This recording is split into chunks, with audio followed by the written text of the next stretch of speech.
9 വർഷത്തെ ഗ്യാപ്പിന് ശേഷം നെറ്റ് എക്സാമിന് പ്രിപ്പയർ ചെയ്യുക, അത് ക്വാളിഫൈ ചെയ്യുക എന്നുള്ളത് പോസിബിൾ ആണെന്ന് തോന്നുന്നുണ്ടോ?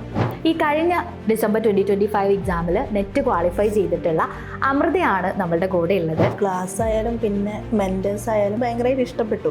നമുക്ക് ഈ ഹാപ്പി ലേണിംഗ് എന്ന് പറയുന്ന പോലെ ഹാപ്പി ലേണിംഗ് എന്ന് പറയുന്നത് വളരെ ശരിയാണ്, 100-101% ശരിയാണെന്ന് പറയാം. ക്ലാസ് കേട്ടോണ്ടിരിക്കുക എന്ന് പറയുമ്പോൾ ഭയങ്കര ഇൻട്രസ്റ്റിംഗ് ആണ്. മെന്റേഴ്സ് ഇടയ്ക്കിടയ്ക്ക് വിളിക്കും.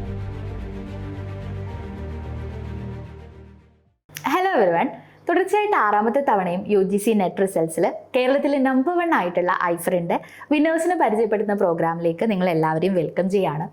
ഒരു 9 വർഷത്തെ ഗ്യാപ്പിന് ശേഷം നെറ്റ് എക്സാമിന് പ്രിപ്പയർ ചെയ്യുക, അത് ക്വാളിഫൈ ചെയ്യുക എന്നുള്ളത് പോസിബിൾ ആണെന്ന് തോന്നുന്നുണ്ടോ? പലർക്കും ഡൗട്ട് ഉണ്ടാവല്ലേ, അതായത് 1 വർഷവും 2 വർഷമൊക്കെ കഴിഞ്ഞു, അത്ര ഗ്യാപ്പ് ഉണ്ടെന്ന് വിചാരിച്ച് പഠിക്കാണ്ടിരിക്കുന്നവർ നിങ്ങളിൽ പലരും ഉണ്ടാവും. പക്ഷെ ഒരു 9 വർഷത്തിന് ശേഷം കൊമേഴ്സ് പോലുള്ള വളരെ കോമ്പറ്റീറ്റീവ് ആയിട്ടുള്ള ഒരു സബ്ജക്റ്റിൽ നെറ്റ് നേടിയെടുത്ത്, അതായത് 9 വർഷം PG കഴിഞ്ഞു, 9 വർഷം കഴിഞ്ഞു, നെറ്റിന് വേണ്ടി പ്രിപ്പയർ ചെയ്തു.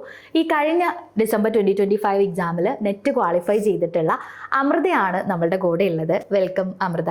നമുക്ക് ജസ്റ്റ് ഒന്ന് സെൽഫ് ഇൻട്രൊഡ്യൂസ് ചെയ്തിട്ട് സ്റ്റാർട്ട് ചെയ്യാം. എൻ്റെ പേര് അമൃത, ഞാൻ തൃശ്ശൂരിൽ നിന്നാണ്.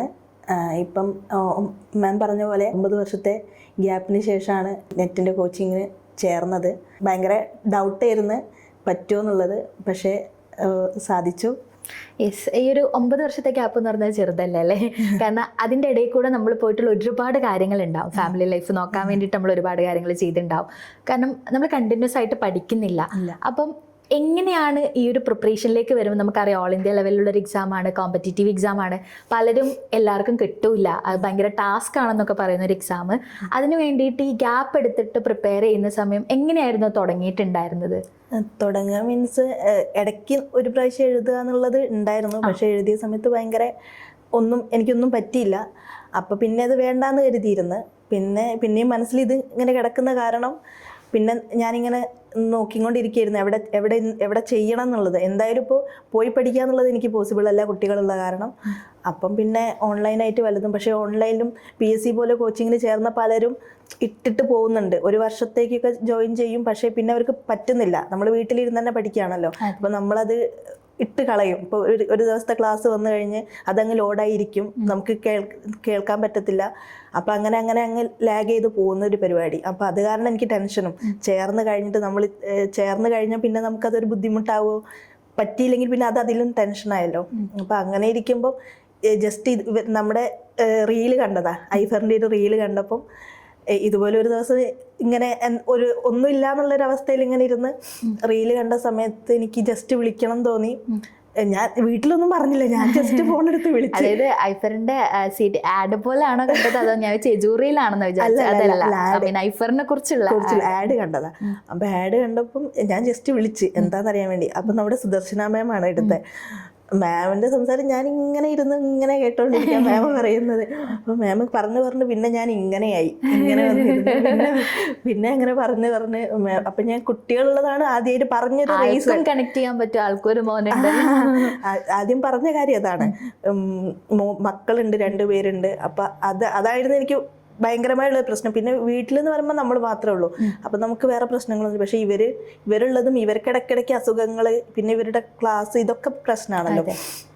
അപ്പം അത് കാരണം മാം ഭയങ്കരമായിട്ട് എന്നെ അങ്ങ് ബൂസ്റ്റ് ചെയ്ത്. നമ്മൾ മദേഴ്സ് ഉണ്ട് ഇവിടെ, മദേഴ്സിന് പറ്റിയിട്ടുണ്ട്, മദേഴ്സായിട്ടുള്ള ആളുകളുണ്ട്. നമ്മുടെ റീൽസൊക്കെ മാം എനിക്ക് അയച്ചു തന്നു.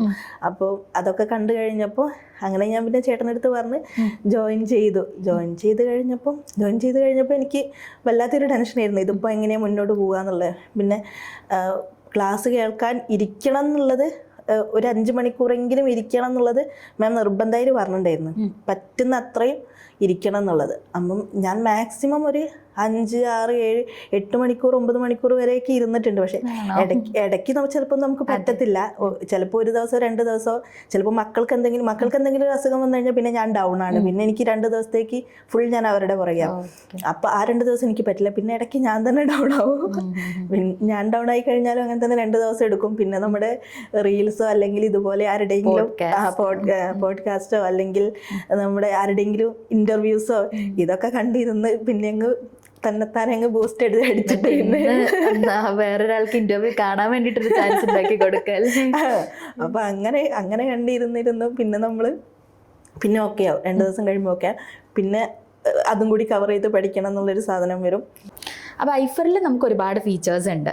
അപ്പം ഒന്ന് ഈ ബേസ് അഥവാ നമുക്കത് വിട്ടുപോയാലും അതിലേക്ക് ട്രാക്കിലാവാൻ വേണ്ടിയിട്ടുള്ള ഫീച്ചേഴ്സ് നമുക്ക് അതിൽ അവൈലബിൾ ആണ്. അപ്പം ഇതിൽ ഏറ്റവും കൂടുതൽ അമൃതക്ക് ബെനിഫിഷ്യൽ ആയിട്ട് തോന്നിയ ഫീച്ചർ ഏതാണ്? എനിക്ക് മെയിനായിട്ട് ക്ലാസ് തന്നെയാണ്. ക്ലാസ് ആയാലും പിന്നെ മെൻറ്റേഴ്സിൻ്റെ സപ്പോർട്ടായാലും. ക്ലാസ് ഇപ്പം നമ്മൾ കേൾക്കണം, അതിലിപ്പോൾ വേറെ ആർക്കും ഒന്നും ചെയ്യാനില്ല, അത് നമ്മൾ കേൾക്കുക തന്നെ വേണം. പക്ഷേ ഇതിപ്പം നമ്മൾ ക്ലാസ് ഞാൻ ഓൾമോസ്റ്റ് ഞാൻ ചെയ്യാറുണ്ട്. എനിക്ക് കുഴപ്പമില്ല, ടെൻഷൻ ഉണ്ടായിരുന്നെങ്കിലും കൂടിയിട്ടും പിന്നെ ഞാൻ ട്രാക്കിലേക്ക് കയറി കഴിഞ്ഞപ്പോൾ എനിക്ക് ക്ലാസ് ഭയങ്കരമായിട്ട് ഇഷ്ടപ്പെട്ടു. നമുക്ക് ഈ ഹാപ്പി ലേണിംഗ് എന്ന് പറയുന്ന പോലെ, ഹാപ്പി ലേണിംഗ് എന്ന് പറയുന്നത് വളരെ ശരിയാണ്, 100-101% ശരിയാണെന്ന് പറയാം. സത്യത്തിലും അത് അങ്ങനെ തന്നെയായിരുന്നു. അങ്ങോട്ട് ചോദിക്കുന്ന അതെ, അത് 100%, 101% അത് ശരിയാണ്. വെച്ചിട്ടുണ്ടെങ്കിൽ നമുക്കിപ്പോൾ എന്താ പറയുക, നമുക്ക് ടെൻഷനായി കഴിഞ്ഞിട്ടുണ്ടെങ്കിൽ നമുക്ക് പറ്റത്തില്ല. എൻ്റെ കേസ് എനിക്കറിയാം ഞാൻ എങ്ങനെയാണ് ആള് എന്നുള്ളത്. പക്ഷെ എനിക്ക് അങ്ങനെ ഒരു സംഭവം വന്നില്ല.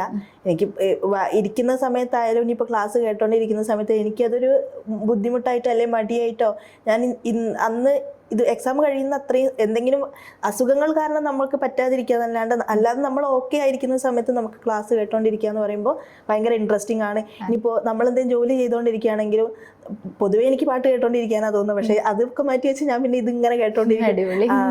എന്ത് ജോലിയാണെങ്കിലും വല്ലാതെ ചെയ്തിട്ട് പിന്നെ അതിനുശേഷം ഇപ്പൊ എക്സാം കഴിഞ്ഞ ശേഷമാണെങ്കിലും ഞാൻ ചേട്ടൻ്റെ അടുത്ത് പറയും എനിക്ക് വല്ലാതെ മിസ് ചെയ്യുന്നുണ്ട്. എന്നിട്ട് എക്സാം കഴിഞ്ഞൊരു ദിവസം ഞാൻ ഇതുപോലെ ഇരുന്ന് കേട്ടോണ്ടിരിക്കുക ക്ലാസ്. എക്സാം കഴിഞ്ഞിട്ട് അപ്പൊ എനിക്കെന്തോ എനിക്കിങ്ങനെ ക്ലാസ് കേൾക്കാൻ വേണ്ടിയിട്ടുള്ളൊരു സാധനം എങ്ങാനും നെറ്റ് അടിച്ചില്ലെങ്കിലോ പഠനത്തോടുള്ള അത് സാറ് പറഞ്ഞ പോലെ തന്നെ നമുക്ക് പിന്നെയും അതിനോടൊരു ഇൻട്രസ്റ്റ് വരുമെന്ന് പറഞ്ഞാൽ അത് വളരെ ശരിയായി തോന്നിയിട്ടുണ്ട്. പിന്നെയും എനിക്ക് കേട്ടോണ്ടിരിക്കാൻ തോന്നും. പിന്നെ റിസൾട്ട് വരുന്നവരെ എങ്ങാനും നെറ്റ് ഇല്ലെങ്കിലോ, ആൻസർ കീ ഒക്കെ വരുന്നതിന് മുമ്പ് അതൊരു ടെൻഷനാണല്ലോ, നമ്മൾ എന്താ എഴുതിയത്.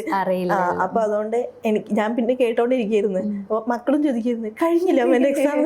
അല്ല, ഇതിപ്പോ നമ്മള് JRF ഹോൾഡേഴ്സ് ഇപ്പൊ ഗ്രൂപ്പിൽ ചർച്ച ചെയ്യാ, ഇപ്പൊ ഒരു empty ഒന്നും ചെയ്യാനില്ല എന്നുള്ളൊരു സാധനം. നിങ്ങളുടെ എന്റർടൈൻമെന്റ് ആയിരുന്നു ഈ ക്ലാസ്. സത്യത്തില് എന്റർടൈൻമെന്റ്. പിന്നെ ഈ ഫിലിം മുന്നല്ലെങ്കിൽ ഞാൻ ഫിലിമൊക്കെ ഇങ്ങനെ കണ്ടോണ്ട് ഇപ്പൊ എനിക്ക് ഏതൊരു ഫിലിം ഇട്ട് കഴിഞ്ഞാൽ എനിക്ക് ഇൻട്രസ്റ്റ് ഇല്ല, ഞാൻ അതൊക്കെ കൂട്ടിയിട്ട് ഞാൻ പോകും. അപ്പൊ പിന്നെ വായിക്കാന്നുള്ളതല്ല, പക്ഷെ എന്നാലും ഇൻട്രസ്റ്റ് ഇല്ല വേറെ കാര്യങ്ങളോട്. പിന്നെ അങ്ങനെ പുറത്ത് പോക്കില്ല. പല കാര്യങ്ങളും നമ്മൾ കട്ട് ചെയ്തിട്ടുണ്ട്. ഇതിന്റെ ഭാഗമായിട്ട് പല കാര്യങ്ങളും നമ്മൾ കട്ട് ചെയ്തിട്ടുണ്ട്. വീട്ടിലെ ജോലികളൊക്കെ പെട്ടെന്ന് തീർത്ത് വെക്കുക, ഇതൊക്കെ ഇപ്പോഴും അങ്ങനെ ശീലങ്ങളായിട്ട് പോയിട്ടുണ്ട്. പിന്നെ ഇത് തന്നെ മെയിനായിട്ട് ഹാപ്പി ലേണിംഗ്. പിന്നെ മെന്റേഴ്സ് ഇടയ്ക്കിടയ്ക്ക് വിളിക്കും, പക്ഷേ ഇവരുടെ അടുത്ത് നമ്മൾ എന്ത് പറയുന്ന ഒരു സാധനം ഉണ്ടല്ലോ, അവരോട് റെസ്പോൺസിബിൾ ആവാന്നുള്ളതും ഒരു ഇമ്പോർട്ടന്റ് ആയിട്ടുള്ള ഫാക്ടറാണ്. ഞാൻ ഇതിൽ ജോയിൻ ചെയ്ത സമയത്ത് ഇവര് പറഞ്ഞേ മെന്റേഴ്സ് വിളിക്കും, ഇടയ്ക്കിടയ്ക്ക് വിളിച്ച് അവർ അപ്ഡേറ്റ് ചെയ്യുന്ന കാര്യങ്ങളൊക്കെ വെറുതെ പറയും. അതൊന്നും ഉണ്ടാവില്ല എന്നുള്ളൊരു സാധനമായിരുന്നു മൈൻഡില്. അപ്പം ഇവരുടെ സുദർശന മാം ഇടയ്ക്കിടയ്ക്ക് വിളിക്കും. ഒരു ദിവസം എനിക്ക് പനിയായിരുന്നു, അപ്പം പഠിക്കാനൊന്നും കഴിയില്ല, ഞാനങ്ങനെ ഇരിക്കുക. അപ്പോൾ സുദർശന മാം വിളിച്ച് മാം എന്തൊക്കെയോ എൻ്റെ അടുത്ത് പറഞ്ഞു, എന്താ പറഞ്ഞത് എനിക്ക് ഓർമ്മയില്ല. പക്ഷേ അതിനുശേഷം എനിക്ക് എൻ്റെ പനി അങ്ങ് മാറിയ പോലെ. ഞാൻ എന്നിട്ട് വീട്ടിൽ വിളിച്ചപ്പോൾ പറഞ്ഞത് ഇതുവരെ ആരും എൻ്റെ അടുത്ത് ഇങ്ങനെയൊന്നും സംസാരിച്ചില്ല. അപ്പോൾ നമ്മളിപ്പോൾ അവർക്കിപ്പോൾ അവരുടെ ജോലിയാണ് സംഭവം ശരി, പക്ഷേങ്കിൽ നമുക്കതിൽ നിന്ന് കിട്ടുന്നൊരു സാധനം വളരെ വലുതാണ്. ഇമ്പാക്ട് വളരെ അതെ. പിന്നെ എനിക്ക് ഇരുന്ന് പഠിക്കാനോ അല്ലെങ്കിൽ എനിക്ക് എൻ്റെ വല്ലാത്തൊരു മോട്ടിവേഷൻ മാം വിളിച്ചു കഴിഞ്ഞപ്പോൾ പിന്നെ അപ്ഡേറ്റ് ആയാലും ഇങ്ങനെ ചെയ്തുകൊണ്ടിരിക്കുക, എന്തൊക്കെ പഠിച്ച് എവിടെ എത്തി, ഇനി എന്താ ചെയ്യേണ്ടത്, ഇനിയിപ്പോൾ നമ്മൾ പഠിച്ച് ഒരു ഇതൊക്കെ പഠിച്ചു കഴിഞ്ഞപ്പോൾ പിന്നെ റിവിഷൻ സ്റ്റാർട്ട് ചെയ്യാനും പിന്നെ ക്വസ്റ്റ്യൻസ് ഓരോരോ സബ്ജക്റ്റ് വൈസ് ക്വസ്റ്റ്യൻസ് ഡിസ്കസ് ചെയ്യാനും അങ്ങനെയുള്ള കാര്യങ്ങളൊക്കെ പറഞ്ഞു തരും. അപ്പം അത് പറഞ്ഞ പോലെയൊക്കെ ഏകദേശമൊക്കെ പോയിട്ടുണ്ട്. ഒരു 90% പറഞ്ഞ പോലെയൊക്കെ പോകാൻ പറ്റിയിട്ടുണ്ട്. അല്ല, അതുകൊണ്ടായിരിക്കണം ഇത്രയും ഗ്യാപ്പ് ഇട്ടിട്ടും ഈ ഒരു സംഗതി നമുക്ക് നേടാൻ പറ്റിയെന്നുള്ളൊരു സംഗതി ഉണ്ടല്ലോ അല്ലേ. ഈ പറഞ്ഞ പോലെ നമ്മൾ മുന്നേ സംസാരിച്ചപ്പോൾ പറഞ്ഞല്ലോ, ബേസ് കിട്ടി, ഇനിയിപ്പം JRFന് വേണ്ടിയിട്ടുള്ളൊരു സംഗതി കൂടെ ഉണ്ട് എന്നുള്ളത്. അതെന്തായാലും അറ്റംപ്റ്റ് ചെയ്യാന്നുള്ളത് തന്നെയാണ്. നമുക്ക് അതും ഇത് നേടാൻ പറ്റിയിട്ടുണ്ടെങ്കിൽ അതും നേടാൻ പറ്റും എന്നുള്ളൊരു സാധനം ഉണ്ടല്ലോ. എന്തായാലും ഫ്യൂച്ചറിൽ JRF നേടാൻ പറ്റട്ടെ, ബാക്കിയുള്ള പഠനം കാര്യങ്ങളൊക്കെ അല്ലെങ്കിൽ ടീച്ചിങ് ആണെങ്കിൽ ആ രീതിയിൽ കണ്ടിന്യൂ ചെയ്യാൻ വേണ്ടി പറ്റട്ടെ. All the very best. Thank U.